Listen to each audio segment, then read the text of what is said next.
Welcome. You're watching The Big Question. I'm Tamanna Inamdar. Once the proud flag bearer of India in the skies, synonymous with luxury and hospitality, famously known as the Maharaja of the skies, Air India today stands at a turbulent crossroad. A deadly crash of the Air India flight 171 in Ahmedabad on the 12th of June, which has claimed the lives of 241 people on board and tragically taken dozens of lives on ground, has jolted not just India and the aviation industry at large, but the world. It's one of the deadliest air tragedies that has been seen in years, and the first fatal crash of a Boeing 787 Dreamliner. The tragedy has reopened questions about safety, accountability, and the very soul of a brand that was supposed to be in the middle of a grand revival ever since its acquisition by the Tata Group. Now, following the Ahmedabad tragedy, troubles are only mounting for the carrier. 83 Air India flights have been cancelled in the period between June 12th to June 17th. Out of these 83, 66 were the Boeing 787 variants as per data released by the DGCA. In fact, just yesterday, 13 flights were cancelled in a single day.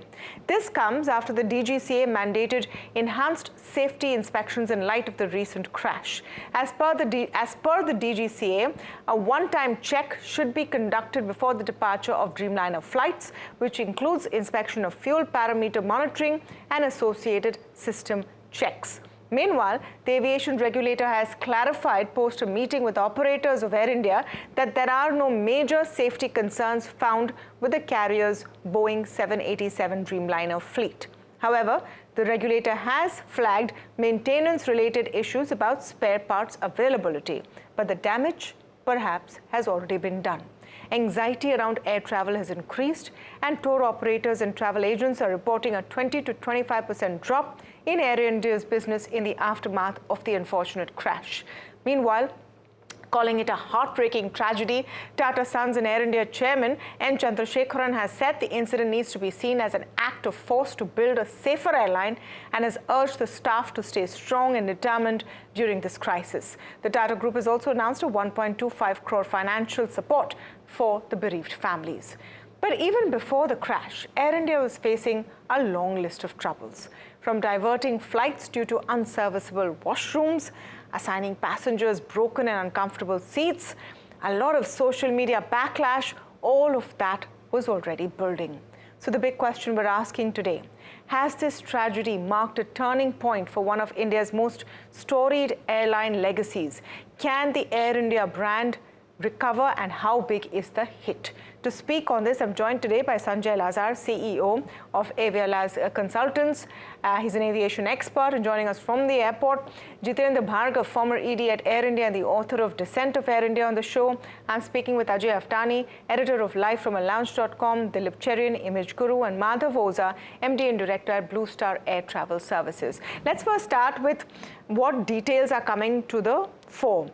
And Madhav Oza, let me start with you. As a matter of fact, the question that everyone's been asking each other, would you right now book a flight on this airline? Would you fly a Boeing, no matter what the airline? And you actually do have some sites which have this filter on whether you're flying a Boeing or an Airbus or the kind of aircraft. What are you seeing in terms of statistics on your portal? See, as far as I am concerned, I'll definitely fly. But if we look at the Indian passengers right now, since 12th of June, passengers are basically asking a couple of questions, is that what type of aircraft are we flying? So that is a major concern now. People are wanting to know, is it a Boeing, is it a Dreamliner? And people are a bit worried, and because of this, the trend on our portal right now is we have seen the past bookings which were done on Air India. Almost we have got more than 20% cancellations, and fresh bookings we can see a reduction of 30%. I will say put together it is 50, but 15% I will attribute it to the Middle East war also. So overall impact is almost, you can say, 35% reduction in the Air India passengers as of now. Okay, so that's just in the last 3 or 4 days. There's an impact on Air India passengers, says someone who runs this service. I have a survey here, and it's a local circle survey which has surveyed 40,000 responses. It says 41% Indian air travelers surveyed are now looking at flight aircraft type before undertaking air travel. 56% surveyed in this particular survey are in favor of the government grounding the Boeing 787 till all issues are investigated and sorted. Now, in terms of a reputational hit, Dilip Charan, let me come to you on that. And of course, it's a storied company. No one has any question about, the passion of the Tata Group. The chairman coming and saying that we will fix this, we will use this opportunity to build a safer airline. But the scale of the horror on this crash means that people are going to be worried for a while. Amanda, I think that there's no doubt that the image of Air India has taken a substantial hit. The transition to the Tata ownership was meant to raise the bar.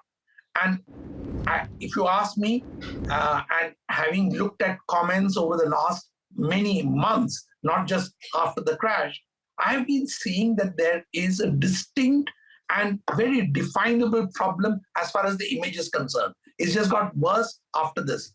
I don't think it has anything to do with aircraft types. It's got to do with people having confidence in what the company is doing at the moment. And that to me is worrying, because when people are flying, I hear what you've said, that more people are checking aircraft type. And I have a wife who always by choice would pick a Dreamliner because it's quieter, more efficient, and she has complete faith in that machine.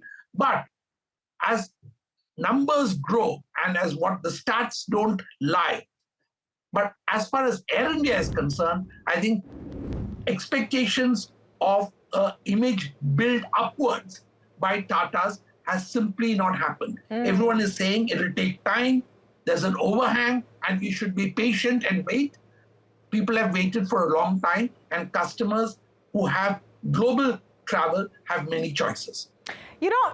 That's an important point, Dilip, and I'm going to drill down, because it's been 3 years since the Tata Group took over, and this is a very unfortunate incident. We have to wait for the investigation. Was it a Boeing issue? Was it an Air India issue? Was it a pilot issue? Was it a maintenance issue? We don't know. So we're not going to get into that right now. But even before the fateful day of 12th June, just open social media and it's abounding with complaints about Air India. I mean, there are international bloggers showing that this is what I get when, I book a first class seat.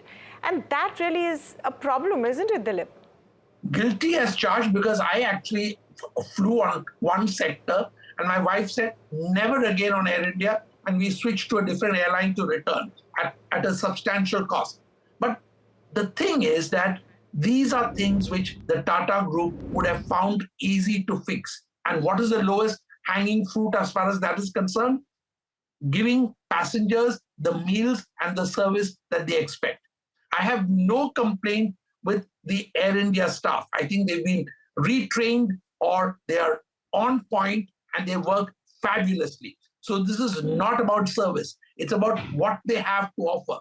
And as far as the insides of aircraft are concerned, the trope that seems to be prevalent among travelers is that the company is waiting for its new aircraft to come in, and like the hotels, refuses to do any upkeep and maintenance till such time as they can do everything. That simply is not the kind of image that you want to have in the service industry today, where customers are fussy, but also customers are now visible. And individual customers' complaint becomes the leitmotif of a company. And that has enormous damage-causing consequences. To be fair, it's not that other airlines don't have complaints from their customers online. Everyone does. But Sanjay Lazar, you put this into perspective for us. There are a few ways of looking at it. One is how Air India has handled things so far, and the fact is that they were on the ground, the team, the top boss was on the ground immediately. They've talked about, compensation and been on top of all of that. But flyers are going to be worried for a while. Let me ask you up front, should flyers be worried? Tamanna, you're right. Flyers are worried. And the fact of the matter is, flyers do not need to be worried. The Dreamliner is still one of the safest aircrafts. I'm at a London airport right now. I flew in 2 days ago. I flew Air India, and I will always continue to fly Air India. This sector, of course, is Ryanair. But be that as it may, let's understand that Air India and the Tatas are in mourning. There is a huge shock. They have not experienced this, though the Air India culture has seen tragedies 40 years ago.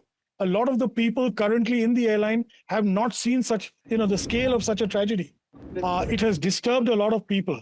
The DGCA has last night issued a statement. They checked 27 of the 35 Dreamliners are absolutely, you yourself mentioned, Yes. there's no problem with that. Please understand, I've been through tragedy. I lost my entire family in the Kanishka.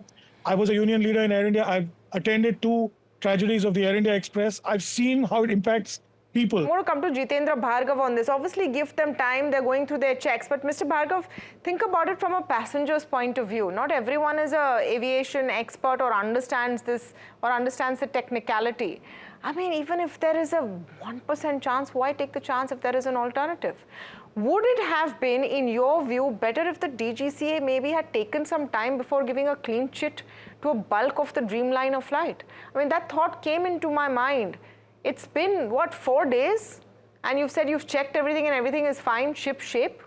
Would it have made sense to say, okay, let these planes not fly for a bit. Let's take some time, check it properly in a way where there is faith restored?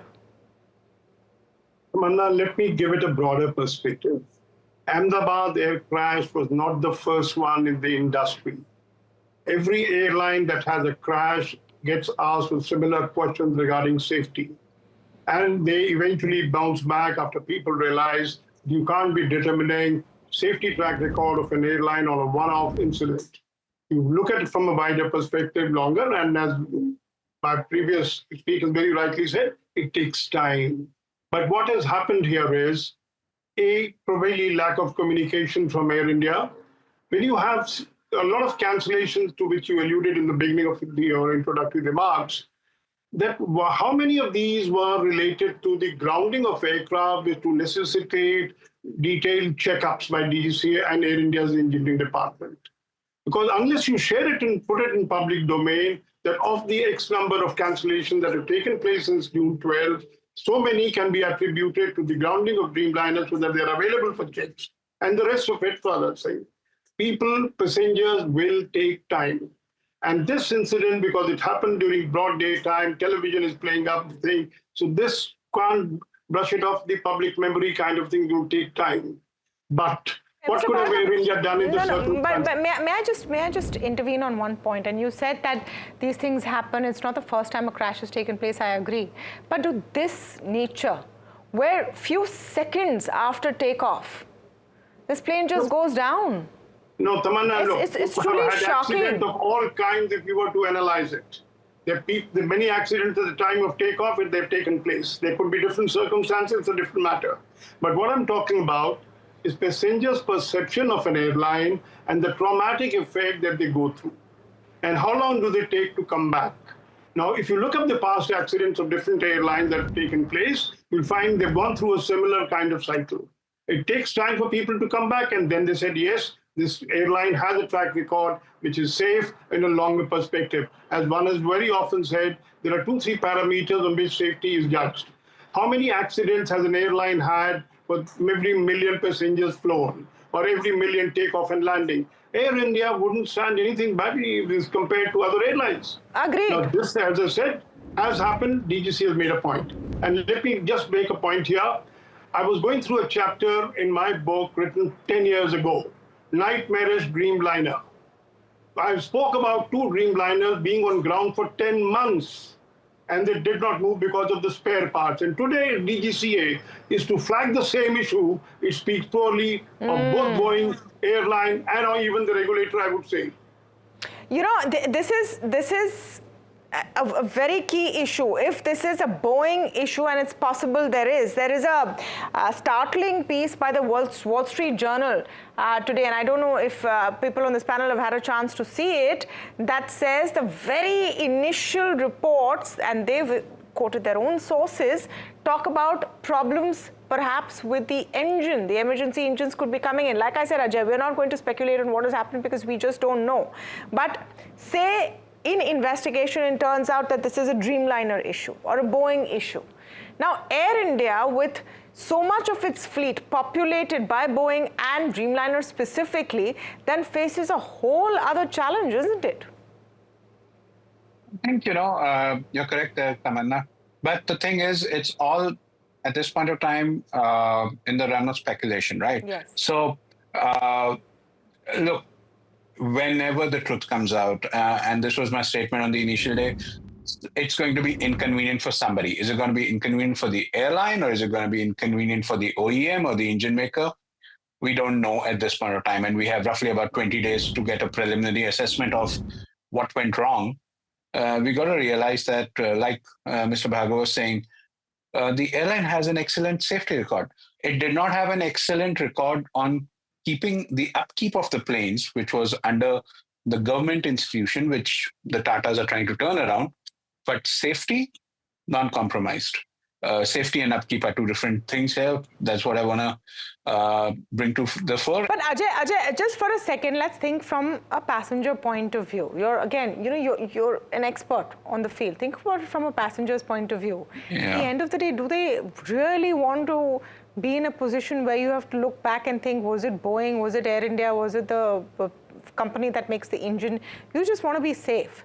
The first response is going to be to withdraw and withdraw quickly. What, in your view, needs to be done to assure people that it's all fine? And do you think that the DGC and what they've said last evening is going to be enough? So I think, here, what perhaps we need more of is Air India coming out and fighting their case in the sense they should not comment on the investigation. Obviously, that is something that is, it's as we call it in the judicial terms, sub judice at this point of time. Nobody knows what happened, so we should keep that aside. But beyond that, the airline has a good track record, and what we need is more of communication from the airlines to all the passengers, to the frequent flyers, something reassuring, to tell people that, listen, this happened. We are an airline in mourning right now, but there is more. And this has been a safety record for the past so many years, and you have nothing to worry at this point of time. So I think they're not doing that. And obviously, unlike some of the other airlines, I think there's no persona they have on social media of their own from the management and so on. So a lot of people obviously kind of find it easy to just kind of come and give them unasked for advice on social media about, don't do this, don't do that. And it kind of gets lost. There's no humanity to the airline on social media. They're not able to defend themselves. So, social media is obviously full of chatter. And talk comes easy. I don't know, Ajay, one minute. That a company or a group the size of the Tata Group and a brand the size of Air India is some defenseless entity on social media, cannot come and defend themselves. I don't know, Dilip, you want to come in on this? This is the point at which you have to come and say. I think yes, this is my case, or maybe right now they're not sure that there is a case to be made or what that case is. See, this airline in mourning, we understand, we respect. But I think that we've seen the kind of speech that the CEO gave. We've seen what the chairman said. Now, they need to understand that passengers, customers, even regulators, and global aircraft manufacturers and competitors are all looking to see what their response is and how they respond as a company. Expectations are naturally high because this is the Tata Group. Boeing may have had its problems, but don't forget the Dreamliner and several other products are marquee products. Now, irrespective of what the investigations show up, we need companies to recognize that their voice is what customers are listening for. And how they respond at this point of time will, in a sense, define their character going forward.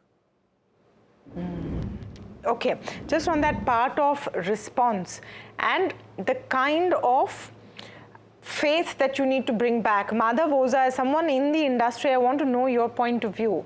What is the kind of feedback that you're getting from passengers right now? And at the end of the day, like we've seen with all air travel passengers, after a few days, they go where the most convenient flight is, the best prices are, and the routes that are available. Do you think we come back to that? Because think of it this way, Air India has 30% of the market share, and it is available on routes that many other options and alternatives are not perhaps at that price point. I agree with you, Tamanna. The most important thing what Dilip said recently just now is lack of communication. Like as you mentioned in your early remarks, 83 flights were cancelled or due to some of the other technical slag or maybe a emergency landing or a U-turn.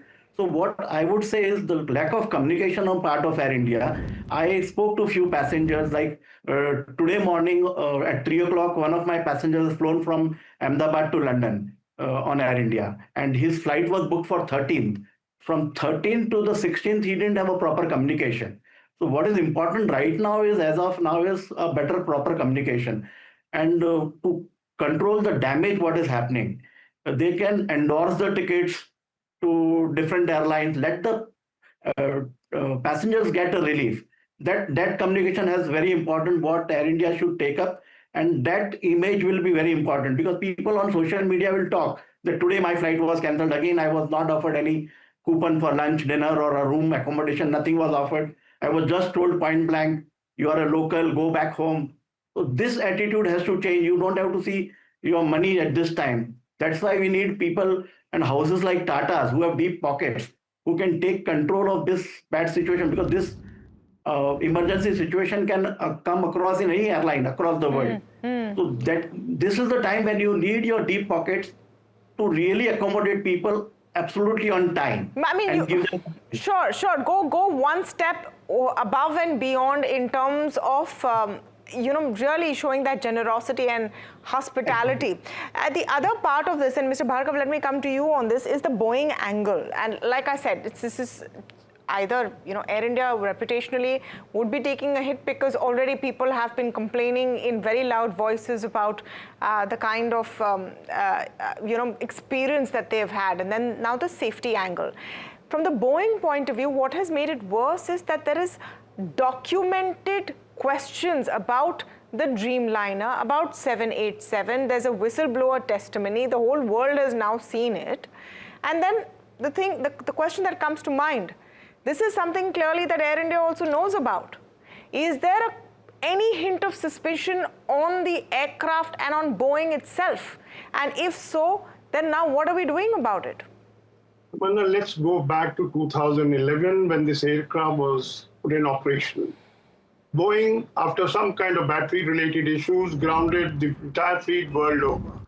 They rectified the situation and everybody started operating the flights as normal.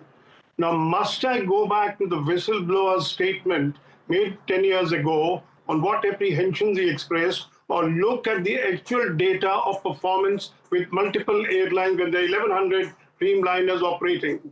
I will certainly vouch for the actual safety performance of airlines rather than go by what the whistleblower had claimed. So this is very clear in my opinion. I've given a parallel example.